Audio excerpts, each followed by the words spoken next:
नमस्कार, मैं नमिता दीक्षित और आप देख रहे हैं पंजाब केसरी। 22 जनवरी साल 2024 को होने वाले अयोध्या में राम मंदिर के अभिषेक समारोह से पहले संप्रदाय और संतों के स्वागत के लिए आवास की व्यवस्था की जा रही है।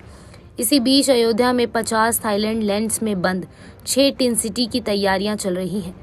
राम जन्मभूमि प्रतिष्ठा समारोह से पहले वीएचपी के पश्चिमी उत्तर प्रदेश और उत्तराखंड संगठन सोलंग ने क्या कुछ कहा, आइए आपको सुनाते हैं। सौभाग्य है कि राम जी के आगमन के स्वागत में इस प्रकार के काम करने का सब कार्यकर्ताओं को अवसर मिल रहा है। इस क्षेत्र में, जिसको हमने तीर्थ क्षेत्र पुरम नाम दिया है, लगभग 50 एकड़ जमीन पर 6 नगर बसाए गए हैं।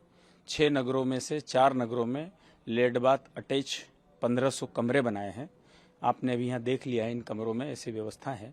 6 नगरों में 6 स्थानों पर भोजन निर्माण की व्यवस्था है। जो जिस नगर में रहेंगे उनके वहाँ पर भोजन की व्यवस्था रहेगी। पानी की पर्याप्त व्यवस्था की गई है। 12 बोरिंग कराए गए हैं। हर नगर में 3-3 पानी की टंकियाँ लगाई जाएगी। सब प्रकार से अगर स्नान के लिए गर्म पानी की आवश्यकता है, ठंड के दिन है, तो गर्म पानी की भी व्यवस्था की जाएगी। पूज्य संतों के आवास के लिए उनके सहायक साथ में कोई आते भी हैं तो उनके लिए भी आवास की व्यवस्था की जाएगी। जो वाहनों से आएंगे उनके चालकों के लिए अलग से आवास की व्यवस्था की गई है। पानी की व्यवस्था, भोजन की व्यवस्था, आवास की व्यवस्था, फिर जो बड़े हॉल बनेंगे, डॉर्मेट्री जो है, उनके अलग से आवास की व्यवस्था की गई है। उनके लिए अलग से स्नान और लेटबाथ की व्यवस्था की गई है।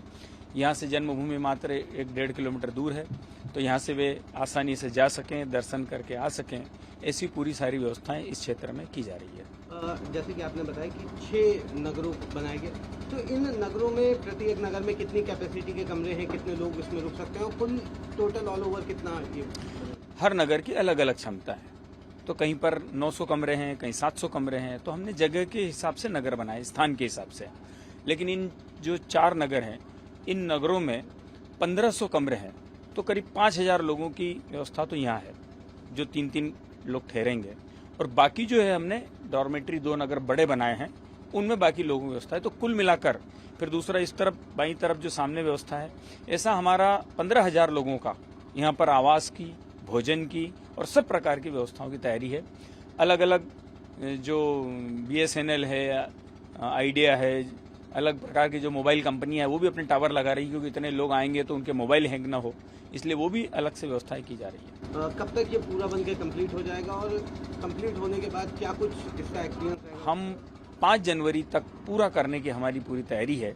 और उसके बाद में जो 22 जनवरी को जो प्राण प्रतिष्ठा महोत्सव में आने वाले हैं, तो उनकी सूची हमको प्राप्त हो जाएगी। तो हम उनके फिर आवास किसको किस कक्ष में ठहरना है, उसकी भी हम योजना बना देंगे, ताकि किसी को भी कहीं आने के बाद किसी प्रकार की परेशानी, असुविधा न हो। वहाँ पर हमारा जो केंद्रीय कार्यालय है, आते के साथ उनका स्वागत होगा। उनके लिए उनका जैसे ही नाम बताया जाएगा, उसके नाम के अनुसार यहाँ उनका कक्ष कौन सा है, तो हमारा कार्यकर्ता वहाँ से उनको लेकर आएगा और उस कक्ष में उनको ठहराएगा।